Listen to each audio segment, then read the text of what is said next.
Welcome to the scholarly stars study platform. आज के इस वीडियो में हम जानेंगे how do clouds give us rain. आखिर ये जो बादल होते हैं, क्लाउड्स होते हैं, इनसे बारिश कैसे होती है। ठीक है, let us start the topic. Condensation plays a significant role in the process of bringing evaporated water back to the earth surface. Condensation जो होता है वो बड़ा ही इंपॉर्टेंट रोल प्ले करता है किसमें, अर्थ के सरफेस से जो वाटर एवेपोरेशन के प्रोसेस से एटमॉस्फेयर में चला गया होता है, उस वाटर को फिर से अर्थ के सरफेस पर लाने में अगर कोई प्रोसेस हेल्प करता है, दैट इज कंडेंसेशन। तो कंडेंसेशन अर्थ के सरफेस से जो वाटर एवेपोरेट होकर के एटमॉस्फेयर में चला गया है, उस वाटर को बैक मतलब वापस लाने में इम्पॉर्टेंट रोल प्ले करता है। अब हम जानेंगे हाउ डज दिस हैपन। ये एक्चुअल में होता कैसे है। होता क्या है, जब अर्थ पे जो एयर है, जब वो हीट अप हो जाती है, गर्म हो जाती है, तो वो ऊपर उठने लगती है। कहाँ से? अर्थ के सरफेस से। जैसे जैसे उसको हीट मिलता रहता है, वो ऊपर ऊपर और बहुत ऊपर मूव करने लगती है। और एक टाइम ऐसा आता है जब वो ऐसे एटमॉस्फेरिक लेयर पे पहुंच जाती है जहाँ जाकर वो क्या होने लगती है, कूल होने लगती है। फिर एक सर्टेन हाइट पर पहुंचने के बाद वो एयर इतनी कूल हो जाती है कि वो वाटर के वेपर्स किस में कन्वर्ट हो जाते हैं, वाटर के ड्रॉपलेट्स में। ठीक, अब ये जो वाटर के ड्रॉपलेट्स जहाँ जिस फॉर्म में ये कन्वर्ट हुए, वहीं पे प्रेजेंट होते हैं बहुत सारे डस्ट पार्टिकल। और ये वाटर के ड्रॉपलेट्स उन्हीं डस्ट पार्टिकल्स के बीच में एयर में फ्लोट करते रहते हैं और हमें देखने पर लगता है कि क्या फॉर्म हो गया है, क्लाउड। और यही ड्रॉपलेट्स, जब बहुत सारे ड्रॉपलेट्स आपस में कंबाइन हो जाते हैं तो बिगर ड्रॉपलेट्स बन जाते हैं। और बिगर ड्रॉपलेट्स होने की वजह से वो हैवी हो जाते हैं, उनका वेट ज़्यादा हो जाता है और ये ड्रॉप्स वाटर के फॉर्म में, वाटर ड्रॉपलेट के फॉर्म में नीचे गिरने लगते हैं और इसी को हम क्या कहते हैं, बारिश। हमने अभी तक क्या क्या पढ़ा? हमने पढ़ा कंडेंसेशन। कंडेंसेशन जो होता है वो अर्थ के सरफेस से जो वाटर एवेपोरेट होकर एटमॉस्फेयर में चले गए हैं, उनको वापस अर्थ के सरफेस में लाने में बड़ा इंपॉर्टेंट रोल प्ले करते हैं। और ये वाटर जो होते हैं, वाटर वेपर के फॉर्म में ऊपर जाते कैसे हैं? सपोज दैट ये हमारा अर्थ है और इसमें अर्थ में बहुत सारे वाटर हैं।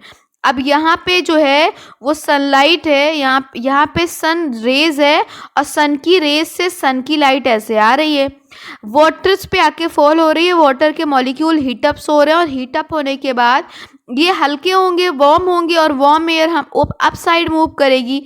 अब ये गैस स्टेट में चेंज हो गए, वाटर वेपर में चेंज हो गए और वेपर में जब चेंज हो गए तो ये हल्के हो गए, ऊपर चले गए एटमॉस्फेयर में। और एटमॉस्फेयर में जब ये ट्रोपोस्फेयर, स्ट्रेटोस्फेयर, मेसोस्फेयर को क्रॉस करते हुए ऊपर जाते हैं तो जो टॉप मोस्ट लेयर होती है वो बहुत ज़्यादा कूल होती है, वहाँ टेम्परेचर बहुत डाउन होता है। इस वजह से ये वाटर के वेपर्स जो हैं वहाँ पे ड्रॉप के फॉर्म में कन्वर्ट हो जाते हैं और ये लाइट वेटेड रहते हैं तो वहीं पे हैंग रहते हैं। अब ये ड्रॉपलेट्स जहाँ फॉर्म हुआ है एटमॉस्फेयर में, साथ में बहुत सारे डस्ट के पार्टिकल्स भी होते हैं, धूल कण होता है, तो हमें नीचे से अर्थ के सरफेस पर देखने पर लगता है धुंधला धुंधला सा कि क्लाउड फॉर्म हो गया है। और जब ये ड्रॉपलेट्स, बहुत सारे ड्रॉपलेट्स आपस में कंबाइन हो जाते हैं तो हैवी ड्रॉपलेट्स बन जाता है और वेट ज़्यादा होने की वजह से वही बारिश की बूंदों के फॉर्म में नीचे गिरने लगता है। आगे है कुछ स्पेशल कंडीशन में ऐसा भी होता है कि रेन ना फॉल होकर क्या फॉलो, हेल या स्नो, बर्फ गिरने लगती है। अब ये बड़ा इंजॉय करती है जब बारिश होता है, इसलिए उसने एक पोयम बनाया है। आपको क्या करना है, इस पोयम को कंप्लीट करना है और अपने क्लास में प्रेजेंट करना है। पोयम क्या आवी ने बनाया है कि I wonder oh I wonder so which part does water choose to go. मैं बड़ा वंडर हो जाती हूँ, मैं बहुत सरप्राइज हो जाती हूँ कि जो पानी होता है वो कौन सा पाथ चूज करता है मूव करने के लिए। I wonder oh I wonder so when does it snow. मैं बहुत सरप्राइज हो जाती हूँ कि बर्फ़ कब गिरती है। I wonder oh I got a wonder call how does rain fall. मैं बहुत सरप्राइज हो जाती हूँ कि आखिर बारिश कैसे होती है। आप फिर यहाँ पे राइट कर सकते हैं I wonder oh how clouds form, आप ये भी लिख सकते हैं। फिर है आई वंडर, मैं फिर से सरप्राइज होती हूँ। पॉन्डर मतलब सोचने लगती हूँ और सपनों की दुनिया में खो जाती हूँ। As water generally takes its way, कि पानी कैसे अपना रास्ता तय करता है। अब हमें एक एक्टिविटी करनी है, ग्रुप एक्टिविटी करनी है। उसमें क्या करना है, हमें 1 लीटर वाला प्लास्टिक का बॉटल लेना है, ठीक है, और उसके कैप को निकाल लेना है। अब सॉरी, एक एम्प्टी बॉटल लेना है प्लास्टिक का, उसमें 1 कप वाटर हमें डालना है और बॉटल के लिड को टाइटली क्लोज कर देना है। फिर बॉटल को बहुत तेजी से स्क्वीज करना है, प्रेस करना है और फिर क्या करना है, बॉटल को फिर से रिलीज कर देना है, छोड़ देना है। ऐसे आपको उसको कंप्रेस रिलीज 2 से 3 मिनट तक करना है और फिर ऑब्जर्व करना है कि वाटर जो है बॉटल में कौन से स्पेस पे जाकर के रुक रहा है। जब ऐसी एक्टिविटी करेंगे तो आपको क्या करना है, एक न्यूज़पेपर का छोटा सा टुकड़ा जलाना है और जला करके उसी वाटर में डाल देना है। ऐसा करने पर क्या होगा, क्योंकि न्यूज़पेपर बर्न हुआ है तो उसमें से स्मोक निकलेगा। अब जब स्मोक निकलेगा तो आपको देखने में लगेगा हेजीनेस, धुंधला धुंधला सा, मतलब आपको लगेगा कि क्लाउड फॉर्म हो गया है। इस तरीके से आर्टिफिशियल क्लाउड आपको बनाने के लिए कह रहे हैं। अब लास्ट हमारा एक्टिविटी आता है। एक्टिविटी में क्या है कि कैसे जो है वाटर साइकिल फॉर्म होती है, या फिर यहाँ पे इसको आपको फिल करना है तो कैसे करेंगे। ये देखिए ओशियन है, वाटर में, ओशियन में वाटर है। ये जो एरो है ये बता रहा है कि ओशियन से वाटर का एवेपोरेशन हो रहा है, एवेपोरेट होके यहाँ जा रहा है। और इसको क्या बोलेंगे हम, इसे हम बोलेंगे क्लाउड। और क्लाउड से वाटर आ रहा है, किस प्रोसेस के थ्रू आ रहा है, कंडेंसेशन के प्रोसेस के थ्रू आ रहा है। सेम यहाँ भी देखिए वाटर ड्रॉप फॉल हो रहे हैं, यहाँ पे आप लिख देंगे रेन ड्रॉप्स। यहाँ पे देखो एक माउंटेन वाला एरिया है तो इसी ड्रॉप्स को आप यहाँ कह सकते हैं स्नो। और यहाँ एरो जो है यहाँ आप बता सकते हैं प्रेसिपिटेशन, क्योंकि स्नोफॉल हो रहा है तो प्रोसेस प्रेसिपिटेशन हो जाएगा।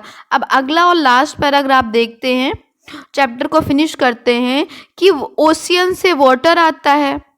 अब होता क्या है, ocean, the water from the ocean and the earth surface evaporate into the atmosphere as the vapour and return as rain, hail और snow, ultimately flowing back to the ocean. This circulation of water is known as water cycle.